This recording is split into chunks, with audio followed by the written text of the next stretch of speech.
Əleyhissalam Həmmam xutbəsində təqva əhlinin tərifində bir sıra xüsusiyyətlər sadalayır. Bu xutbə insan qəlbinə şəfa verən bir xutbədir və özü məsləhət bildiyi ardıcıllıqla bu xüsusiyyətləri İmam sadalayır. Bu ardıcıllıq özü də bir hikmət əsasındadır.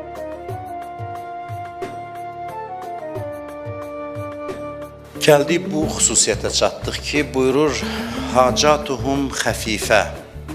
Onların istəkləri azdır, arzuları qısadır, yüngüldür. Biz elə bir zamanda yaşayırıq ki, saxta süni ehtiyaclar yaradılır insanlar üçün. Bu çox mühüm məsələdir. İstehsal olunan məhsula tələbin artması üçün yalançı ehtiyaclar insanlara qəbul etdirilir. Bunu reklam vasitəsilə edirlər, müxtəlif vasitələrlə bunu yaradırlar insanda. Və bu iqtisadi siyasətin dünyada tərkib hissəsidir. Bu istehlakçı cəmiyyətdir və bu cəmiyyətin özünə məxsus da dəyərlər sistemi formalaşır. O dəyərlər sistemi tamamilə ehtiyaclar, izafi ehtiyaclar, istehlak məntiqi üzərində qurulur. Məsələn, bu qədər insanların kredit götürməsi, kreditlə yüklənməsi, qonşudan geri qalma prinsipi ilə yaşaması, hamısı izafi, lazımsız ehtiyaclardan yaranır. İnsan ağır-ağır maliyyə vəsaitləri ilə yüklənməyə məcbur olur ki, o xəyali ehtiyaclarını əslində ehtiyac olmayan, ona ehtiyac kimi təqdim edilən məsələləri ödəmək üçün, təmin etmək üçün. Dəb tez-tez ehtiyacı dəyişir. Həmin bu moda dediyimiz dəb. Dəbə əsasən yaşamaq özü həmin o izafi ehtiyaclardır. Bir şey, bir məsələn geyim, bir məhsul, hər hansı bir vasitədən danışıram. Fiziki baxımdan köhnəlməmiş, mənəvi baxımdan köhnəlir. Bu hamısı süni ehtiyaclardır. Mütəmadi olaraq sürətlə yenilənir və gözdən düşür. İnsan özünün digər yeni bir məhsula ehtiyaclı olduğunu düşünür və ona təlqin edilir. Və belə bir rəqabət mühiti yaranır ki, lazımsız ehtiyaclar əsasında insanlar bir-birindən rəqabətə girir. Bu cəmiyyət asılı cəmiyyətdir, azad cəmiyyət deyil. Qərbin dünyaya təqdim etdiyi bir cəmiyyət modelidir, sistemdir. Burada əsas məqsəd istehlakdır. Qalan şey hər şey ona vasitədir. Və belə bir cəmiyyət kütləşir istər-istəməz. Və onu manipulyasiya eləmək asan olur. Bəzən deyirlər, qərbdə azadlıq var. Azadlıq var, amma hansı cəmiyyət? Bəzən elə bir, keçən dəfə dedik, bir insanı ölü vəziyyətinə qoyarsan, hey olmaz tərpənməyə, sonra deyərsən, sən azadsan, hara istəsən hərəkət elə. Bir çox qərb ölkələrində bu məqsədli şəkildə edilir. İqtisadi məqsədlər üçün edilir. Mən bir yerdə oxumuşdum, deyir, çox intellektual insan alıcıya çevrilmir. Onu paltar yuyan maşın, avtomobilin markası, telefonun markası düşündürmür intellektual insanı. Orada özü yazır, özləri qeyd edir. Deyir, onların əvəzində o Shakespeare-lə maraqlanır, Mozart-la maraqlanır, Beethoven-lə maraqlanır və bu iqtisadi maraqlara ziddir. İnsan gərək ehtiyaclarını azadsın, Əleyhissalam bu xütbədə bunu buyurur. İnsanın beyni çox yüklərdən azad olur, arzular az olanda. Beyin azad olanda beynin yaradıcılıq qabiliyyəti artır. Yaradıcılıq qabiliyyəti artmaq üçün arzulardan beyni azad eləyəsən gərək. Beyin arzularla yükləndikdə lazımı şeylər haqqında düşünmək fürsətini itirir. Niyə görə bizdə deyir, alim gərək zahid olsun? Alim, insanların etimad etdiyi adam dünyapərəst olmasın, hətta təqlidin şərtlərində də bu var.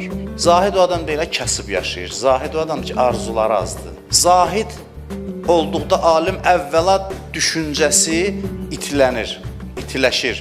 Eyni zamanda alimin zahid olması həm də ona görə vacibdir ki, ehtiyacı az olan adam ədalətli olur.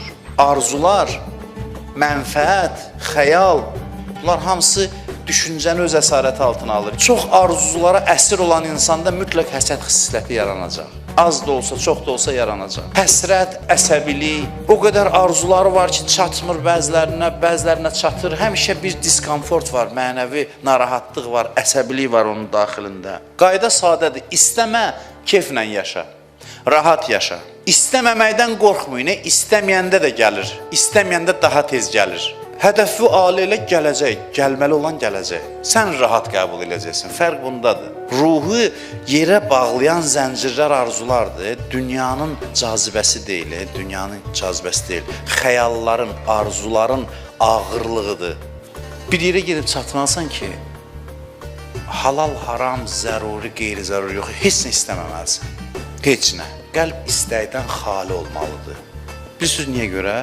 Çünki səni elə qruplar yaradıblar ki, sən bir şey istəmək üçün yaranmısan. Sənin bütün vücudun toplanıb bir şey istəmək üçün, onun adı Allahdır. Sənin vücudun zərrə-zərrəsi belə yığılıb ki, sən bir şey istəyəsən. Bir şey. Vəssalam. Başa düşəsən ki, o bir şeydə hər şey var. Get bir şeyi istə ki, hər şey ondadır. Hər şey o versin.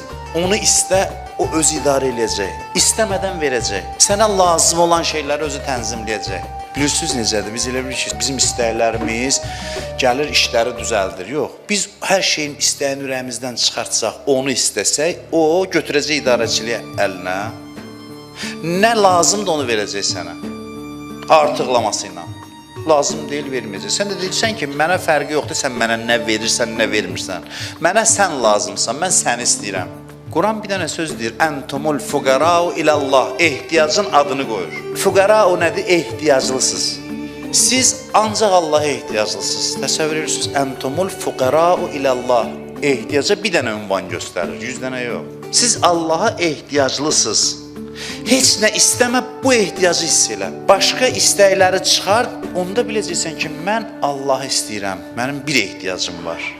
Onda insan fəryad edəcək ki, vay, mən nə qədər səni istəyirəm. Bilirsiniz, nə bizə mane olur ki, o ehtiyacı dərk eləyək? Özümüzün yaratdığımız ehtiyaclar, istəklər, arzular, onlar imkan vermir ki, biz yeganə arzumuz ki var, o olmalıdır. Yeganə ehtiyacımız var, onu başa düşək, onu qəbul eləyək. Diqqətli olun, dünya müxtəlif qapılardan, müxtəlif bəhanələrlə qəlbimizə daxil olur. Əleyhissalam buyurur ki, Ən-nas niyamun. İnsanlar yuxudadır. İzâ mâtu intəbəhu. Öləndə ayılacaqlar. İndi öləndə halımızı təsəvvür edin. Birdən ayılacaq, o həyəcanlar, stresslər, heç nə, yuxuymuş. Yox imiş bu.